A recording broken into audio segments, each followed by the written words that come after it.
তো আমাদের এখানে বলছে যে blind SSL shell hook exploitation, ঠিক আছে। তো আমাদের ওয়েবসাইটে যে শেল হুকটা আছে শেল হুকটা নিয়ে আমাদের কিন্তু কাজ করতে হবে। তো আমরা ওয়েবসাইটে পুরোপুরি এখানে পাওয়ার পর আমাদের সাবমিট করতে হবে। ওরা কিন্তু বলছে যে সাবমিট, ঠিক আছে। আমি রিটার্ন লিস্টে গেলাম, লিস্টে আমি বারসেটটা পজিটিভ অন করলাম, করার পর ভিউ ডিটেলসে গেলাম। এটা তো নিচে, এটা লাগবে না আমার, এটা কি, এটা লাগবে না। ইন্টারসেপ অফ করি, আমি হচ্ছে ইয়াতে যাই আগে। হ্যাঁ এখন যাই ইন্টারসেপ অন করি, অন করে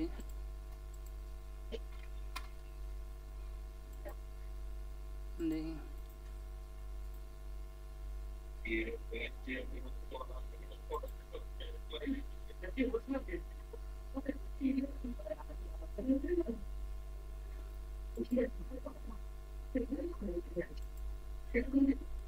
কি ব্যাপার আসে না গা, এই মাঝে মাঝে সমস্যা করে, ওয়েবসাইট কাজ করে না, একটু সমস্যা।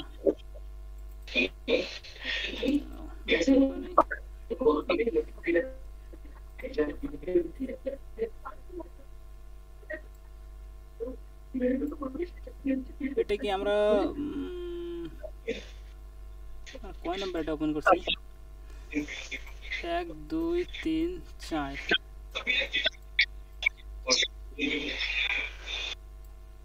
ওহো এইটা হবে, সরি ওটা 6 নাম্বার চলে গেছে, এটা না। আচ্ছা মনে তোমার ওইখান থেকে ওপেন করো তো, দেখো তো আমাদের কোনটা শেষ, কোন পর্যন্ত শেষ হয়েছে। ভাই 4টা শেষ হয়েছে, আমরা 4টা করছি, 5 নাম্বারটা করব। ব্ল্যাক লিস্ট বেস ইনপুট এখান থেকে শেষ হয়েছে না? হ্যাঁ হ্যাঁ। আর আমাদের এটাও, তাহলে আমি ওটা 6 নাম্বারে চলে গেছিলাম ভাই, তাই তো ভাই,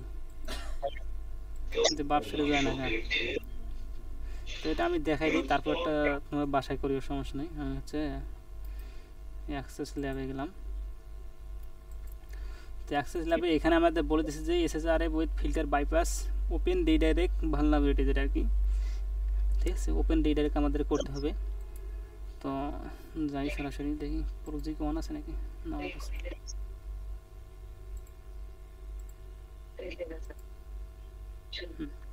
আমি একটা প্রোডাক্টে গেলাম, যে কোনো একটা প্রোডাক্টে, এখানে গিয়ে আমি ওই সেম অপশন আগেরটার মতো, যেটা আর কি প্রোজি অন করলাম, ইন্টারসেপ্ট অন করে চেক আউট। হ্যাঁ এটা জাস্ট রিপিটারে দিলাম, আমি সব কাজ এখানেই করব। তো রিপিটারে দেওয়ার পর ওই আগের মতো সেম প্রসেস আমরা কি করব, জাস্ট আমাদের চেঞ্জ করে এখানে জাস্ট দেবো যে এসটিটি 3টে টিক হয়ে গেছে, কোলন স্ল্যাশ, এটা দেওয়ার পর আমাদের 127 ফোন দেবেন। দাঁড়া ওয়েট, এটা তো এখানে এটা বলছে যে আইপি এত অ্যাডমিন এত, যেহেতু ঠিক আছে, এটা যদি বলি না দিত তাহলে আমরা 127 দিতাম। হ্যাঁ হ্যাঁ হ্যাঁ, এটা কিন্তু বলে দিছে যে এটা দিয়ে অ্যাডমিন ইন্টারসেপ্ট করতে হবে, তো সেই ক্ষেত্রে আমরা এটা ইউজ করতে পারি। তো আমি প্রথমে দিলাম এইখান থেকে এতটুকু, আমি দেখি আগে প্রসেসটা কী কী আসতেছে, জাস্ট প্রসেসটা সেন্ট, হ্যাঁ ইনভ্যালিড। তারপর আমাদের ল্যাবে এখানে কি বলছে যে তারপর দিতে হবে অ্যাডমিন, ঠিক আছে। আমি এখানে স্ল্যাশ দিয়ে দিলাম অ্যাডমিন,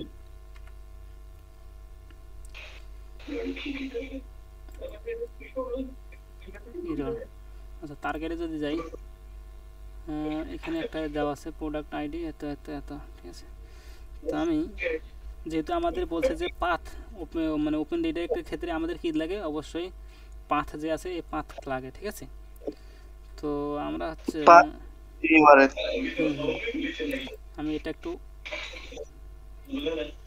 রিঅ্যাটাচ প্রক্সি, হ্যাঁ এটা একটু আবার দেখি নেক্সট পাথটা নেই, আবার ইন্টারসেপ্ট অন করি, একটা তো পাথ নিয়েছি, আর একটা আমি পাথ নেব, সেটা হচ্ছে যে নেক্সট প্রোডাক্ট। তো নেক্সট প্রোডাক্টে যদি ক্লিক করি, নেক্সট প্রোডাক্ট, হ্যাঁ আমাদের নেক্সট প্রোডাক্ট আসছে। আমি কিন্তু 2টা পাথ নিছি আমাদের বোঝানোর জন্য, ঠিক আছে। এটাও রিপিটারে রাখলাম, দুইটা রিপিটারে। তো আমাদের এটা একটা আর একটা হচ্ছে এটা। তো এখানে একটা কিন্তু পাথ আসছে, ঠিক আছে, মানে সেম জিনিস আমাদের কিন্তু ওয়েবসাইট কিন্তু সেম, সম্পূর্ণ কিন্তু সেম, ঠিক আছে। জি ভাই। এখানে ক্লিক দিলে একটা পাথ দেখাচ্ছে, আবার এখানে ক্লিক দিলে আর একটা পাথ দেখাচ্ছে, ঠিক আছে। তো আমরা কি করব, আমাদের যে পরবর্তী যে পাথ আছে এই পাথটা জাস্ট আমি কই গেল, হ্যাঁ এখানে আমার দেওয়া ছিল অ্যাডমিনে, আমি অ্যাডমিন এখানে উঠিয়ে দিলাম। অ্যাডমিনে আপাতত আমি কাজ করব না, অ্যাডমিনের কাজটা আমি পরবর্তী দেখবো, ঠিক আছে। আমি আগে যেহেতু আমার ওপেন রিডাইরেক্ট বলতেছে পাথ, তো আমি এখান থেকে একটা পাথ নিলাম, এখান থেকে প্রোডাক্ট পাথ যেহেতু পাথ এখান থেকে নিলাম কপি। তো আমি সামনে এটা দিতে পারি কন্ট্রোল ভি, এবং যেহেতু একটা অ্যান্ড চিহ্ন হয়ে গেছে, তো অ্যান্ড চিহ্নটা থাক। আমার হচ্ছে কারেন্ট প্রোডাক্টটা এখান থেকে উঠে যদি দেই, তাহলে আমার একটা প্যারামিটার সৃষ্টি হয়ে যেতেছে, এটা কি বুঝছেন? আমি ওটা বাদ দেওয়ার অর্থ যে আমি একটা প্যারামিটার বানাই ফেললাম, ঠিক আছে। এই যে অ্যান্ড চিহ্ন উঠাই দিতে হবে, তো আমি অ্যান্ড চিহ্ন উঠাই দিলাম। এখন যদি আমি সরাসরি এখানে সেন্ড করি, তাহলে আমার কি মানে চেঞ্জ কি আসে দেখি। দেখাচ্ছে যে 404 নট ফাউন্ড, ঠিক আছে। এখন যদি আমি এখানে অ্যাডমিন লাগাই দেই, যে অ্যাডমিনের বিষয়টা ADMIN, ঠিক আছে, অ্যাডমিন দিলে কি চেঞ্জ আসে, অ্যাডমিন দিলাম, এখন সেন্ড করি।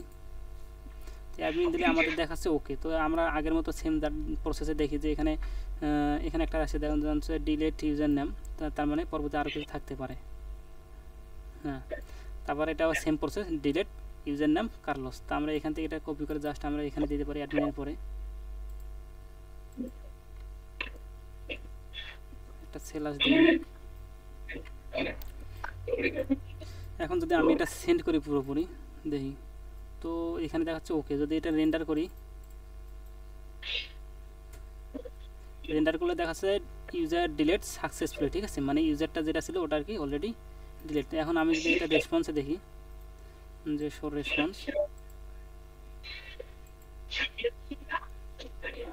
রেসপন্স এখানে দিয়ে দেই,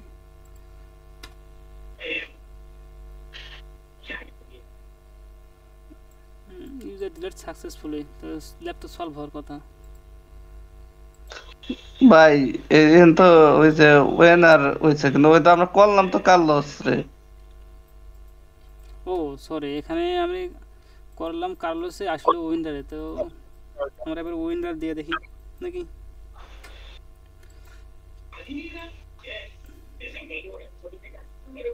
তাহলে হচ্ছে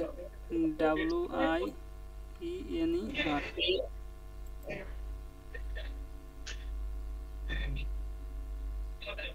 কি কই গেল, হ্যাঁ অলরেডি সব। যেহেতু আমাদের এখানে বলেছে যে উইন্ডার করতে হবে, তো এখন আমি রেসপন্সে দেখলে আমাদের ক্লিয়ার হবে আর কি। এটা তো দেখার কোনো মানে হয় না, কারণ ওই জায়গায় দেখাচ্ছে শো অলরেডি নান, এই যে, ঠিক আছে। এর আগে আমরা যে কাজটা করছি, আমাদের রং অ্যান্সার, সেটা হচ্ছে উইন্ডার ডেট, ও কিন্তু করতে বলছে যে উইন্ডার, ঠিক আছে, ইউজার। সেই ক্ষেত্রে আমরা দিলাম হচ্ছে উইন্ডার। যদি আপনাদের এখানে একটু বুঝি ভাই, যখন আমরা একটা ওয়েবসাইট দেখি, প্রথমে থাকে হলো যে আমরা কোন ওয়েবসাইটে ঢুকবো, তো তার নাম, যেমন ধরেন যে google.com, দেন স্ল্যাশ প্রোডাক্ট, দেন হলো যে যেগুলা থাকে এগুলা। তো এখানে তো সরাসরি দেখতেছে যে স্টক এপিআই এর মধ্যে প্রোডাক্ট ডট নেক্সট প্রোডাক্ট, এখানে আর কি একটা ইয়ে দেওয়া আছে, মানে প্যারামিটার দেওয়া আছে। তো এই প্রথমে যে একটা ইয়ে মানে হোস্টের নাম দেওয়া থাকে, এটা তো দিলেন না, তাহলে এটা ইউআরএল কিভাবে হইলো? এটা মানে এইখান থেকে এইখান বোঝাচ্ছে কি, এটাকে বোঝার চেষ্টা করতে হবে আমাদেরকে। এইখান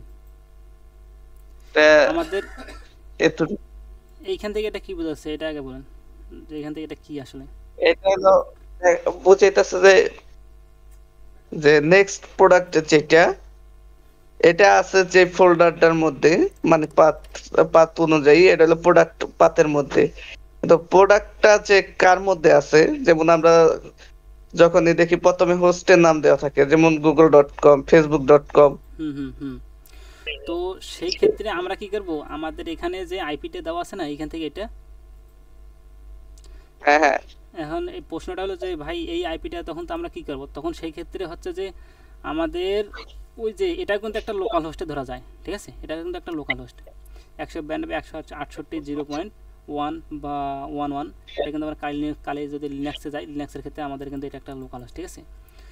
তো এটা তো মূলত আমরা কাজ করতেছি লোকাল হোস্টে। যখন আমরা সরাসরি ডোমেন নিয়ে কাজ করব, মেইন ডোমেনের ক্ষেত্রে কী হবে, ওখানে দেখা যাচ্ছে আর একটা যে ডোমেন আছে মানে সেম পাথ, এটা কি আর এটা কি, মানে পাথ ফাইলটা হচ্ছে যে একই, কিন্তু আমার কাজ করতেছে ডিফারেন্সটা হইতেছে শুধু আমি জাস্ট এইখান থেকে এইটুকু নিতেছি এবং আমি আমার ওই যে মেইন যে ডোমেনটা ছিল মেইন ডোমেনটা এখানে বসাইতেছি এবং প্যারামিটার হিসেবে কি ইউজ করতেছি, যে হচ্ছে ইউজার নাম আছে, ওই ইউজার নামটা ও ডিলিট করে নতুন একটা যেন দিতে পারে, ঠিক না।